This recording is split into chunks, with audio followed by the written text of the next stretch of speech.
When I was 23 years old, I joined my first job.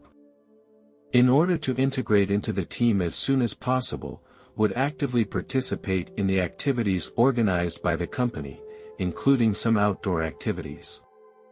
Once, the company organized to go to an outdoor club. This club provided many outdoor facilities and their camping equipment was well equipped. You can boating or fishing here. We can spend a weekend or an afternoon in the natural environment near the club. In this club, they also offer a rafting day trip. My colleagues were excited to sign up for this activity. Although I don't know how to swim, I didn't want to miss this opportunity, so I bought a ticket as well. We left very early in the morning and arrived at a wide river where I saw a lot of people playing in the water. I was a little nervous at first, but my colleagues told me not to worry. When we started rafting, I felt very excited and nervous. At first, the river was calm and we moved forward smoothly. I started to enjoy the sport slowly. It was June when we went. The water was much more turbulent than normal because the snow was melting in the mountains. I felt that paddling seemed easy and not as dangerous as I thought it would be. At noon, we were ready to have lunch on the shore. When we reached the shore, we found a perfect place for a picnic lunch. We enjoyed our meal while enjoying the scenery. We could hear the sound of the water flowing and the birds chirping around us, which made my mood very happy. Our guide reminded us that we would be entering a more challenging section next.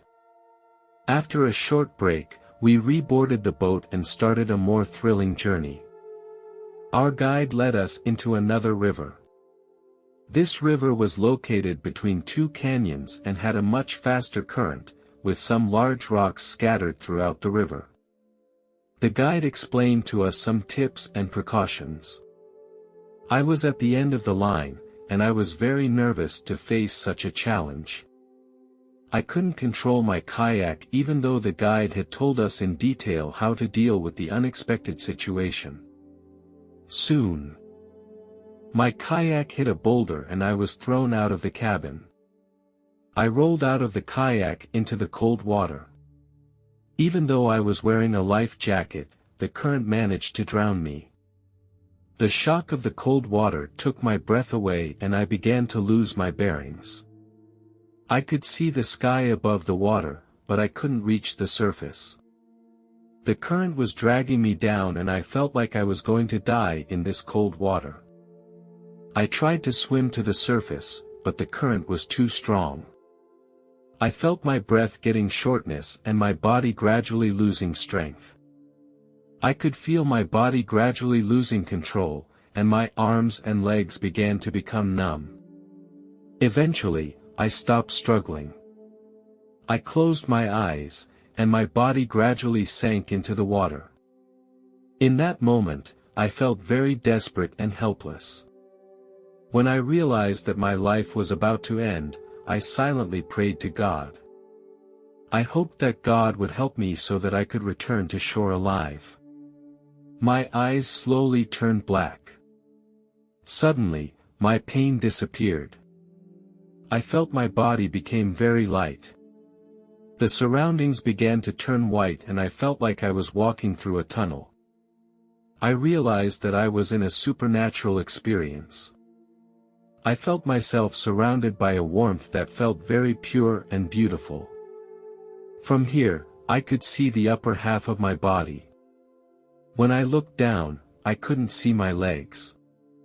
A tail-like object was attached to the upper half of my body. The tail was emitting a warm, bright white light. I was very surprised by this strange sight. It could be a supernatural experience. I had crossed the border between life and death and entered an unknown realm. A room appeared in front of me, which seemed to be made of clouds. I slowly approached this room. I felt like I could walk right through it. As I entered the room, the clouds in the room wrapped around me and seemed to have a warmth surrounding me.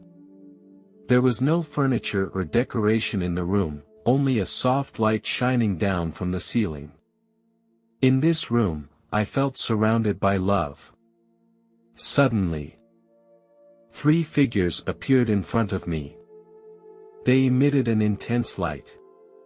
They looked like they were made of crystal.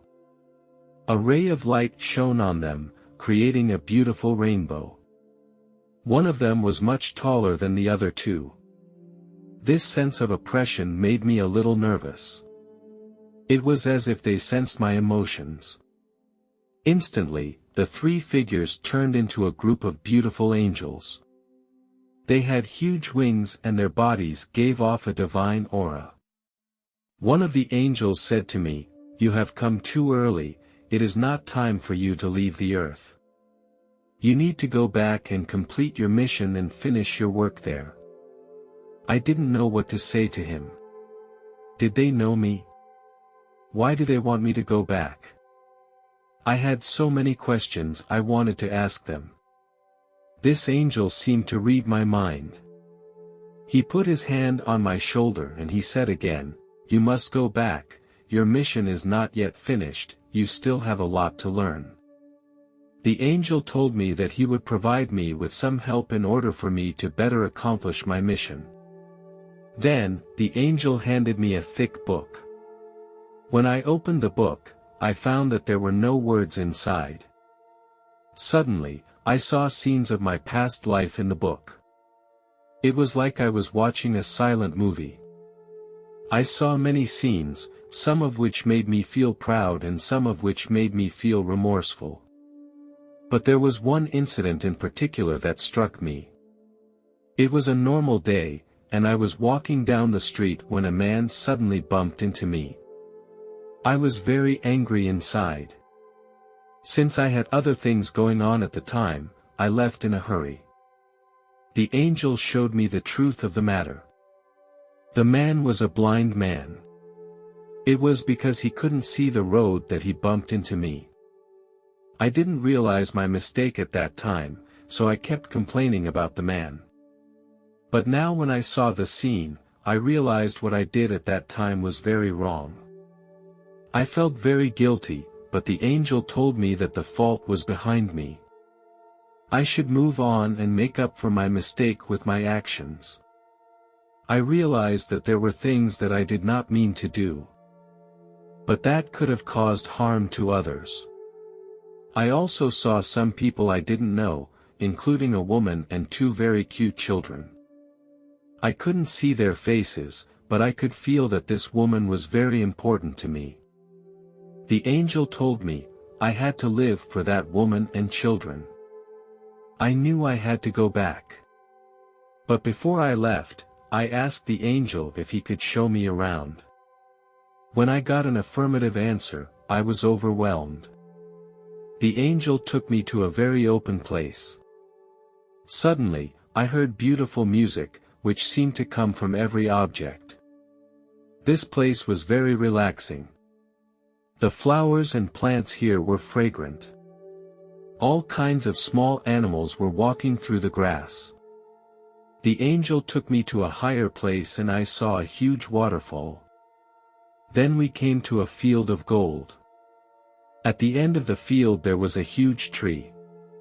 The leaves on the tree were golden yellow. The breeze blew, and the leaves fell from the branches of the tree. Then, the leaves turned into birds of various colors. Next to this tree was a clear lake.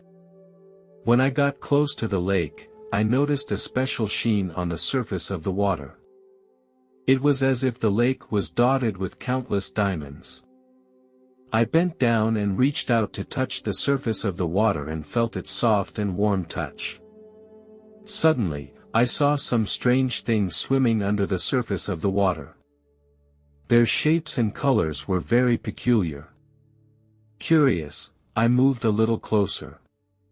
As I moved, the creatures moved with me, as if they were interacting with me. When I wanted to come a little closer, the angel stopped me and said to me, "You cannot cross this barrier. It's time for you to go back, you have a lot of work to do." My emotions started to get a little lost. The angel said to me, "When the time comes, we will come and get you." The angel took me back to earth. Some kind of power suddenly came out of my body, which made me regain a lot of strength. I swam as hard as I could toward the nearest shore. My hand grabbed a big rock. Finally, I climbed to the shore without any problem. My body was trembling with pain. I felt my stomach was very uncomfortable. I bent down and spit out a lot of water from my mouth. Only when there was nothing in my stomach did I gradually stop. My body became very weak and I could only lie on the ground. After a while, I heard the voices of my colleagues. They lifted me up and assisted me to walk back. When I got back to the camp, my colleagues asked me if I needed to be taken to the hospital. I shook my hand. I said to my colleagues, "I just want to rest now." They looked very worried, and they brought me a glass of warm water. When I went through that near-death experience, my life was rekindled. I felt my heart was deeply touched. That sense of fear of being tightly surrounded by death made me re-examine my life. I thank the angels for guiding and rescuing me. Every breath I took made me feel the preciousness of life. In the conversation with the angel, I understood a lot of the true meaning of life. He helped me to realize my shortcomings and mistakes. I experienced such deep feelings that made me understand the true meaning of life. I learned to cherish every moment more, to live more seriously, and to appreciate the importance of love and compassion more. This near-death experience not only made me understand my mission, but also made me cherish every moment of my life more. Although 10 years have passed since this incident, it has had a tremendous impact on my life. I deeply understand the preciousness and difficulty of life, so I cherish the life I have now even more. I have met people who love me. We have twin sons, and they are the light of my life. They make me feel the value and mission of my existence. I am grateful to God for giving me a second chance.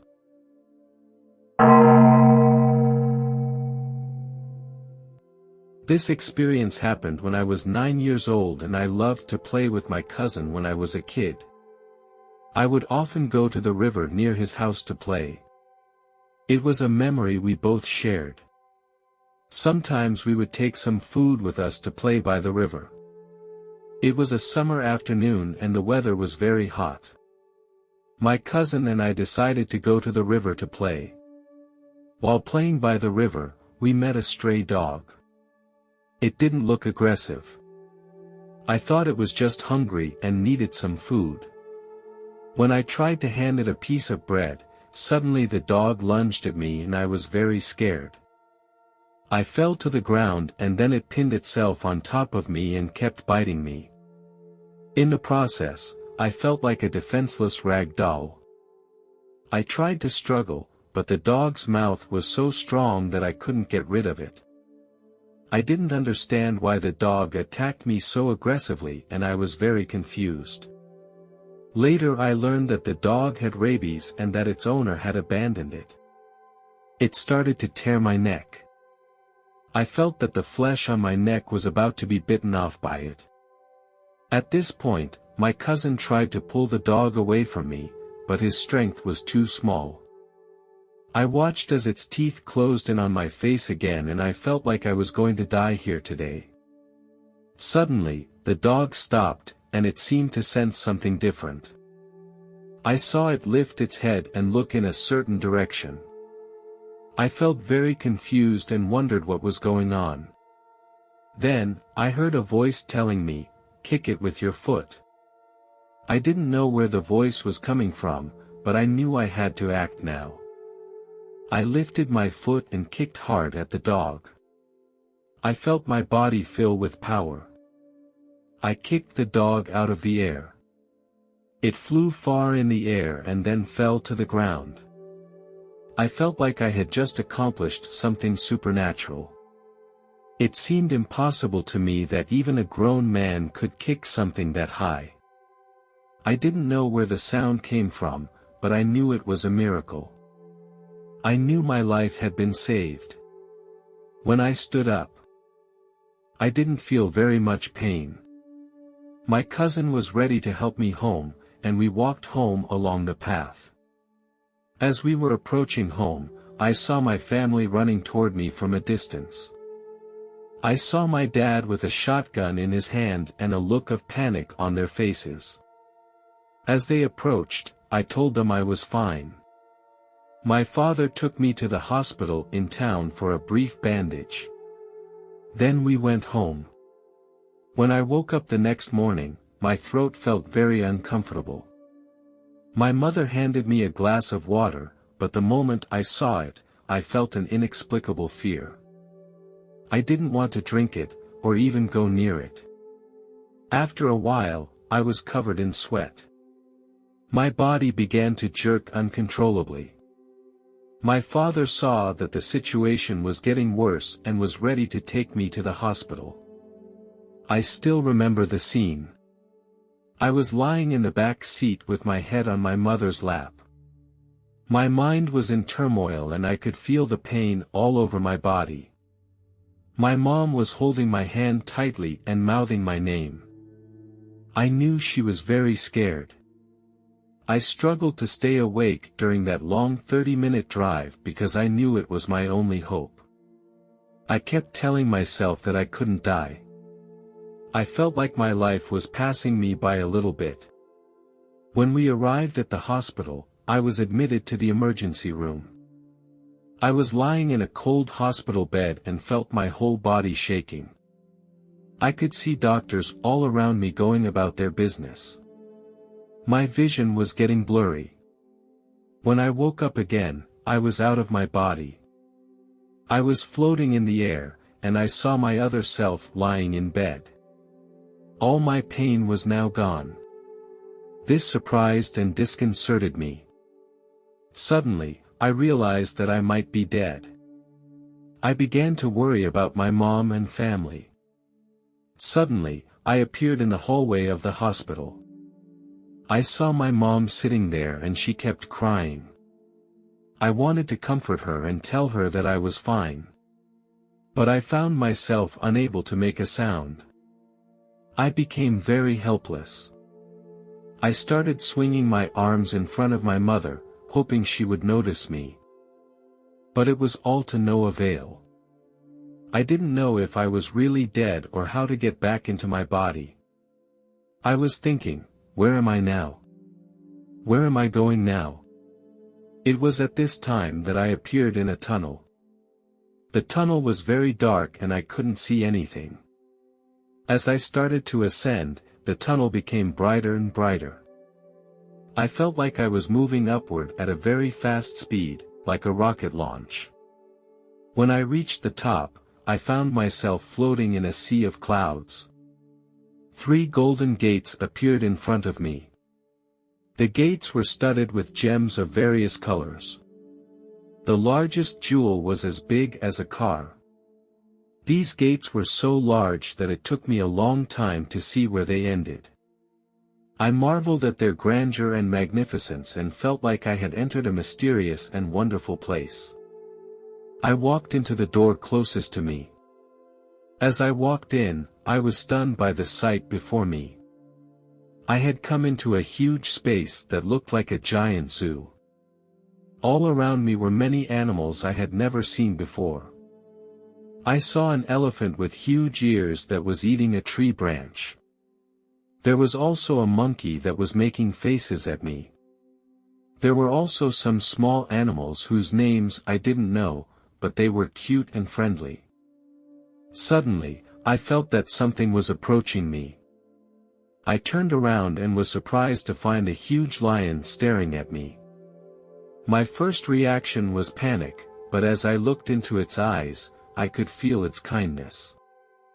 I began to relax a bit because I knew that the lion represented authority and power in Christianity. The lion came toward me with a very powerful stride. The lion made a low voice and said, "Welcome to heaven, my friend." I was surprised to find that I could understand the lion's words. So I curiously asked the lion, "Why can I communicate with you?" The lion replied, "Because you are now in heaven, a place where there are no boundaries or limits. Here, all our lives are imbued with divine power, including our language." I couldn't resist asking again, "So all animals come to heaven?" The lion replied, "Yes, my friend. All lives will be saved and redeemed, and none will be forgotten. In this sacred place, every life is respected." Suddenly, I saw a sheepdog running in the distance. Although it was still some distance away from me, I recognized it immediately. It was a pet dog I had as a child, and it had a very distinctive gray spot on its ear.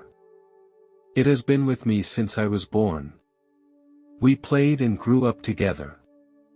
When I was 7 years old, he left me. I was crying for days. I even blamed my father for not taking it to the hospital. When I saw it in front of me, I felt like I was back in that good time. I held it in my arms like I used to, and it still smelled so familiar. I told it how much I missed it. Suddenly, it spoke. Although I knew this was heaven, I was still surprised. It told me that it was very grateful for my care and love, but that its mission had been accomplished and it had to leave me. I can't blame my father for this incident. I realized that every life has its own unique meaning. Not only humans, but all animals have their own mission. Suddenly, its body gradually became a blur, and finally disappeared into the air. Everything around me was slowly disappearing. Suddenly, a light appeared in front of my left. When that light appeared in front of my left, I felt a strong feeling of love. This feeling made me feel very comfortable and satisfied. Suddenly, I heard a male voice. He told me, "Your time is up." I didn't understand what it meant, so I asked him, "Who are you? I don't understand what you are talking about." He replied, "It's time to go back." "I don't want to go back, I want to stay in this place of love." He gave me a reason: my mom needed me. For the sake of my family, I knew I had to go back. When I opened my eyes, it was the next morning. I found myself lying in a hospital bed. I looked out the window and saw Jesus. He radiated a dazzling light around him. He had eyes full of love and wisdom, and he also had golden brown hair and a beard. His smile made me feel peaceful. And he seemed to affirm my choice. At that moment, my mom walked in. I turned my head to my mom and asked her if she saw Jesus in the window. She looked worried and told me she hadn't seen anything and that I might be hallucinating. I heard her words and felt a little lost in my heart. Could I really be hallucinating? But my experience was so real again. Many years have passed since this experience, but I can recall many details every time. Later, I became a volunteer for an animal protection organization. I deeply realized that animals need our help more than humans. They cannot protect themselves as we humans can. This organization mainly rescues some animals that have been abandoned by their owners. These animals' ability to survive in the wild has deteriorated and they need our help to continue to survive.